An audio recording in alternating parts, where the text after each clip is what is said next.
Hey, what's up? DNC Performance. We are at the shop. We are working on Jeff's S10. So we got a ton of parts in. We got the Flowtech headers. Those came in. I kind of put this one on for now, just to kind of see. I got the motor mounts, a bunch of fuel parts. So a lot of parts are here. A lot of more are coming. So right now, I'm trying to do the motor mounts. You can see it better through here. So that's where those tabs were welded on, like all the way up there, and then somewhere in the middle. I can't see it. It was like somewhere in the middle, but with the plate all the way back, you couldn't even line it up. So I cut the tabs off both sides. And I got the plates on the motor. That side I put the tabs on facing that way to let the motor slide back and forth. And when I came over here, I noticed that the plate is, it's so hard to see, that the plate is sitting a lot higher compared to the motor mount. So I know the motor needs to go down a bunch, but I don't think they're gonna work that way. I have to get these ones in there, which I have on the floor over here with the bolt, and then kind of see where I'm at, if they're gonna go that way or the other way we could put them is with the slots facing, that's hard to see, huh? Like up and down, so the motor's adjustable up and down, which I think might be the better way to do it. It just needs to be bolted together and then set in there where it needs to be, because the motor's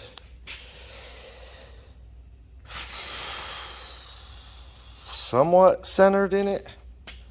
Looks like it might actually need to go toward the driver's side some. But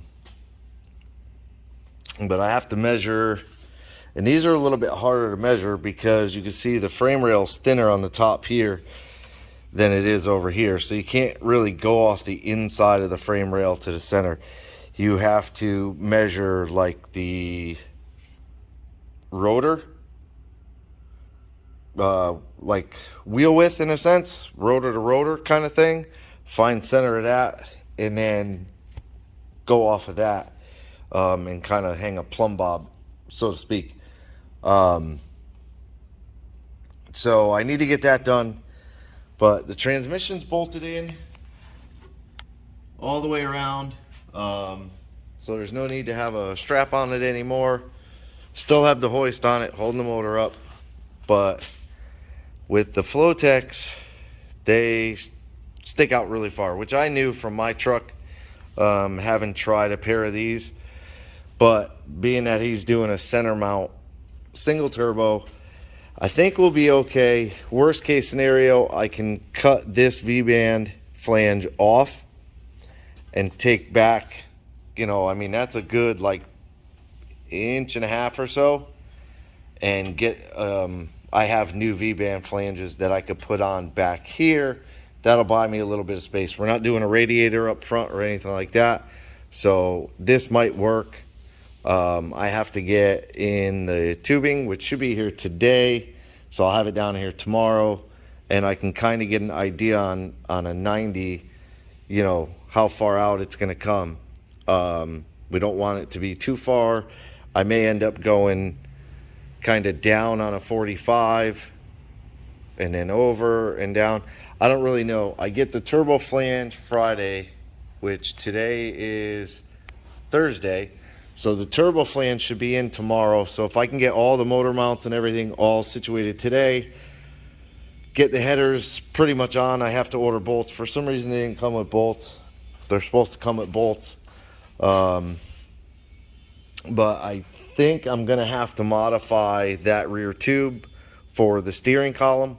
I still have to pull the steering column out and shave a little bit of that collar that's in there, because it's rubbing inside there.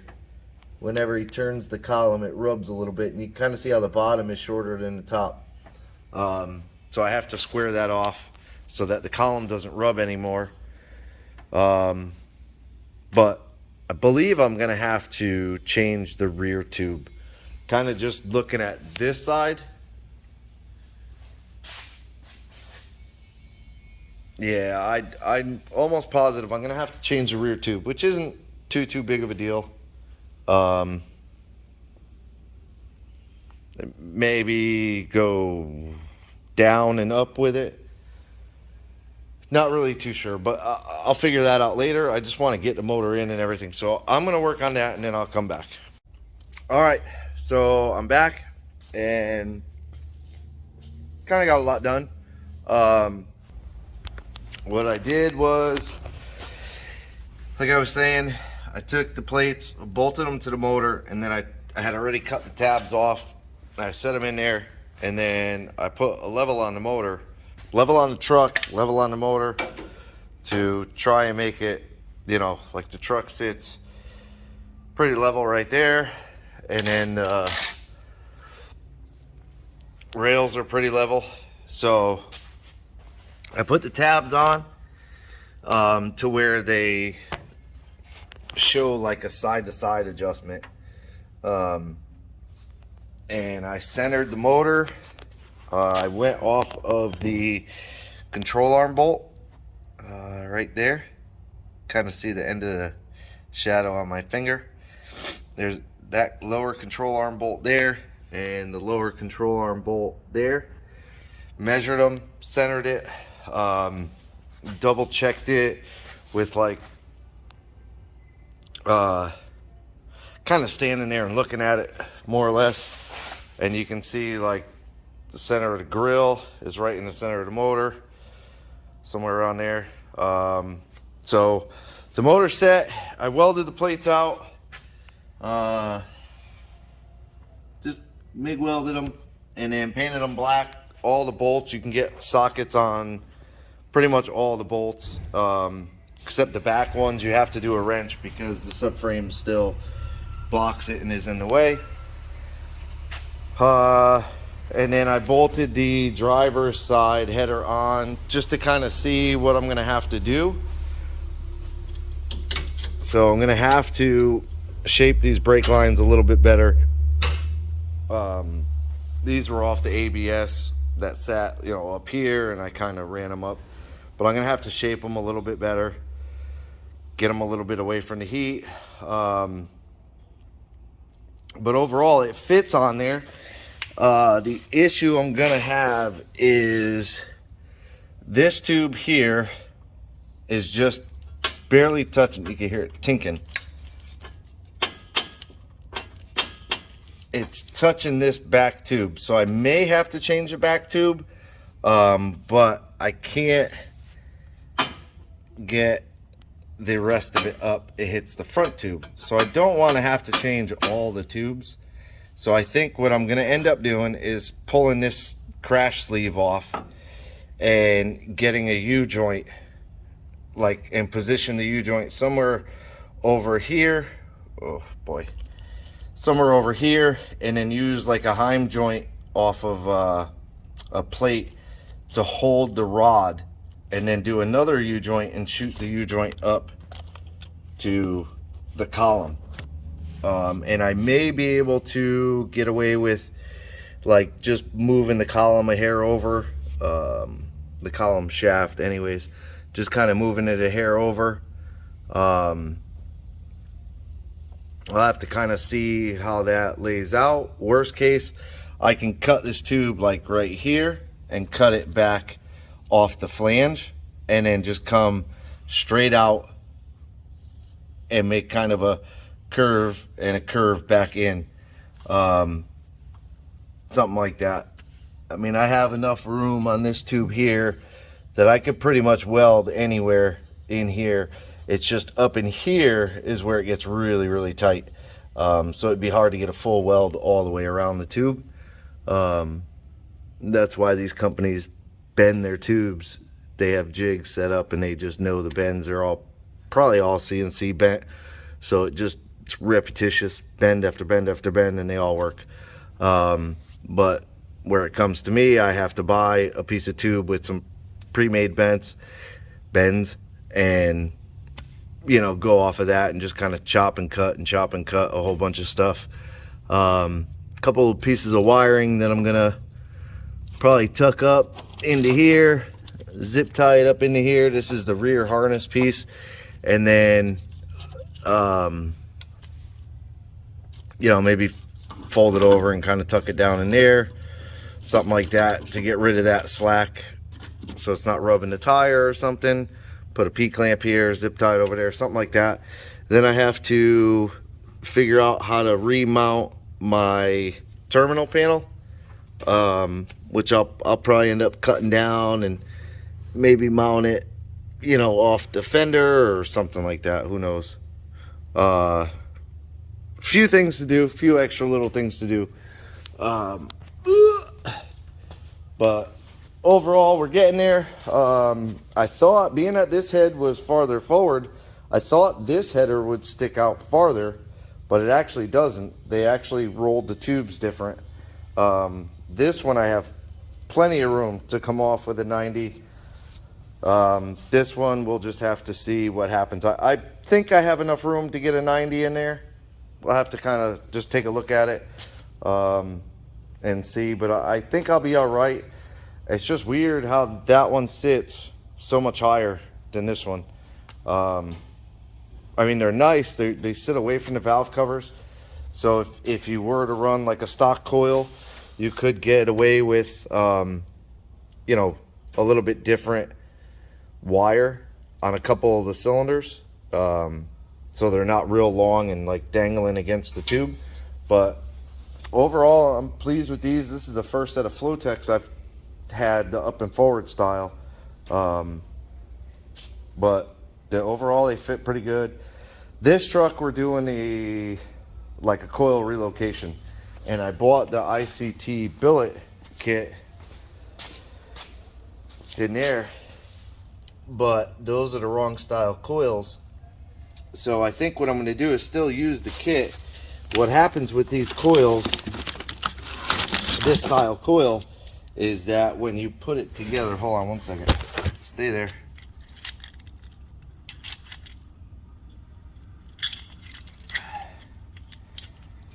So when you put it together, where the wire pushes butts into it, and then the spacer's still loose. There's a bunch of slack between the spacer, and also the rod runs directly through where your boot would go, unless you flip the outer one like that, and then you can also flip the other end.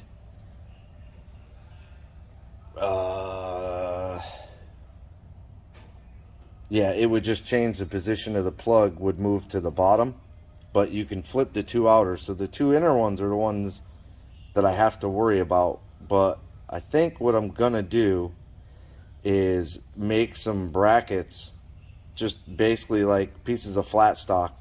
I'll end up making a spacer, or buying a spacer to make up this gap here, to keep this coil away from this coil. The next coil won't be so much of an issue. I don't know where the other spacer went. There it is. They're all in the box, because you can, again,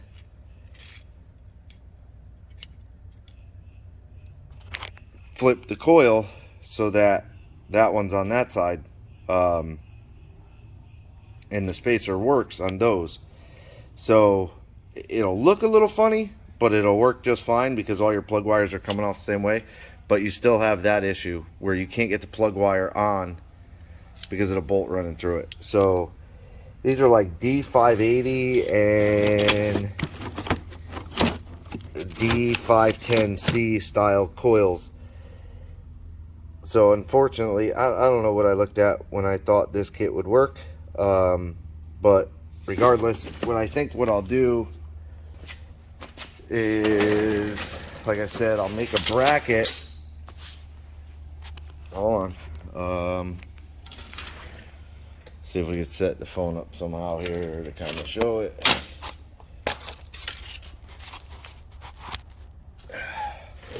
Can you see it? Yeah, you can kind of see it. I'll probably end up making a bracket to where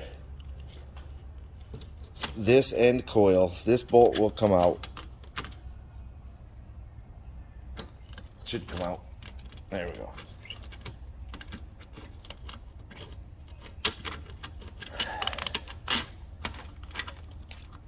And I'll move this bolt down to this hole here.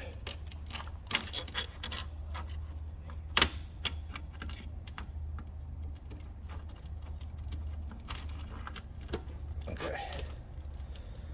So in a sense, you know, it'll be like that, where this coil will bolt directly to the bracket. The end coil will bolt, hopefully, will bolt directly to the bracket. And then I'll just make little extensions to stand this up with spacers to fill in that gap there. Then that way there, you know, all of these can stay, you know, straight. I may even take and flip all the coils so that they all face the same way and all the plugs are on the same side, and be real OCD about it. Hold on. So let's see if I was to just do spacers on everything the right way. Not the right way, but, you know, spacers on everything.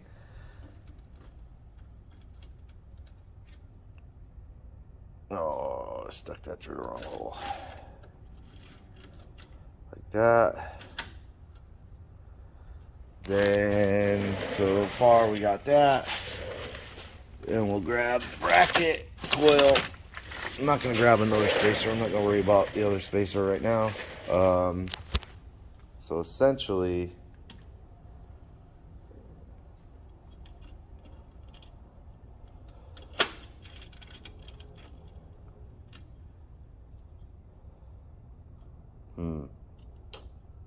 yeah, that's not going to work. So the end coil will have to be flipped.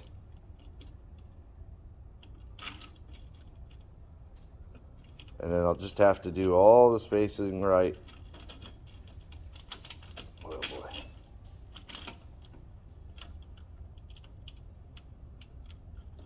Why is that not fit? Alright. You don't want to fit. That's awesome.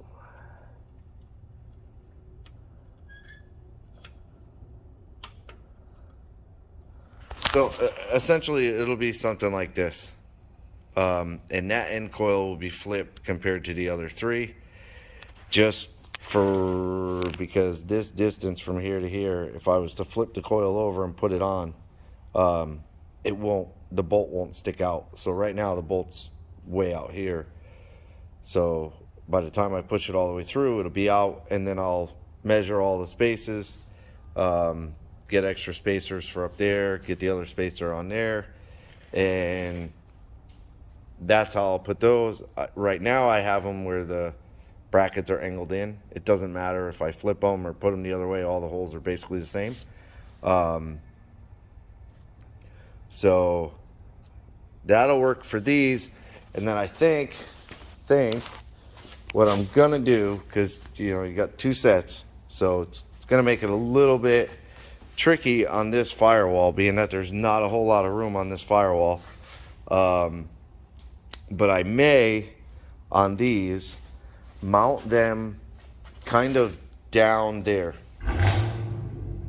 somewhere down there, and then all the wires will hang down and go directly to the coils. I might have room to do that there if I kind of move that rear brake line out a little. I'll have to double check when I put the wheels on it. He also has a set of skinny fronts that unfortunately rubbed this header and put a hole in the other one. So I think the skinny fronts will be better obviously, but I'll have to double check with these front tires. Have to get one on there and turn it all the way in and kind of see where it sits. I don't want it to rub the coils or nothing like that. Maybe a situation where we stand the coils vertical. that's just something I'm gonna have to kind of see. I'll also get like the factory harness off of the brackets, which I threw away. I didn't even think about it. I'll clean them up, put new loom on them, and use those to plug into the Holley. I'll have to take the Terminator harness and peel the coil wires back. I've done it with the fuel pressure sensor wire. You know, you kind of just take the tape off of it, peel the wires back as you need them. If you need to take a couple out of the pins or out of the plug, you do that. You get them out of the way, cleanly pull them through, and then you reloom everything back together. And it's cleaner than doing like the extension harnesses. They're a pain in the butt. You're just adding more wiring into it, more connectors and all that stuff. So I'd rather just do it with like the factory harness and just kind of remake it. So that's where we're at. Hopefully tomorrow I'll start fitting the turbo. We're doing it center mount. Gonna do it kind of high up. I did weld in the bung for the oil pan. It's right there. I put it on the passenger side back a little bit because I'm not sure yet on the power steering configuration and the alternator configuration. Looking at it right now, I might be able to use the bracket off the Mustang that I made. I'm not sure, but we're gonna have to do something different or get like an ICT bracket or something to mount the alternator on this side and mount the power steering pump a little bit different, however it's gonna be. I have to order the water pump. We're doing an electric water pump again on this. So yeah, I might just order the water pump now, being that, you know, once we have the Terminator kit, once we get it all on, wired, I have to order a starter, and then we can work on the turbo kit. He kind of wants a dual exhaust out the front. Appreciate that, jerk. So we're gonna see. I got a new throttle cable. The elbow, the Holley elbow, is set for February 18th, over a month away. So I mean, it gives me time to get everything else together and done, but at the same time, I know I can get this done in a very short period of time and literally be sitting here waiting for an intake elbow before we can fire this up.